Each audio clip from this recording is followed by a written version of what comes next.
السلام علیکم ورحمۃ اللہ وبرکاتہ۔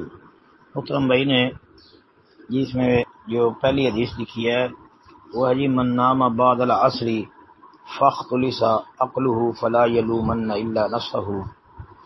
یہ والی مطلب اس کا ہے کہ جو عصر کے بعد سو گیا پھر اس کی عقل جو ہے وہ خراب ہو گئی تو وہ اپنے آپ کو ہی ملامت کرے، یعنی اپنے علاوہ کسی کو ملامت نہ کرے۔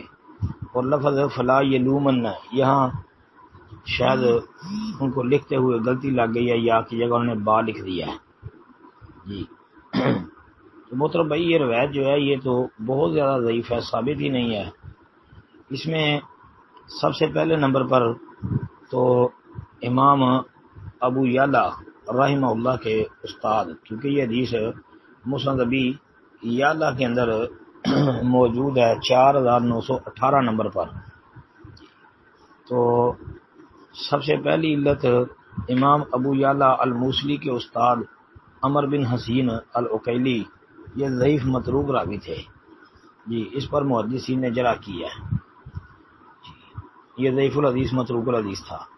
آگے جی عمر بن حسین العقیلی کا جو سند میں استاد ہے ابن علاسہ، یعنی امام ابو یعلا الموصلی کے دادا استاد ابن علاسہ سے مراد محمد بن عبداللہ بن علاسہ ہے، یہ بھی ضعیف تھا۔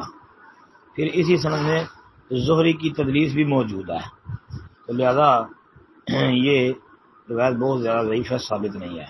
السلام علیکم ورحمۃ اللہ وبرکاتہ۔ اس کی اور بھی کئی سندیں آتی ہیں، کوئی بھی صحیح نہیں ہے جی۔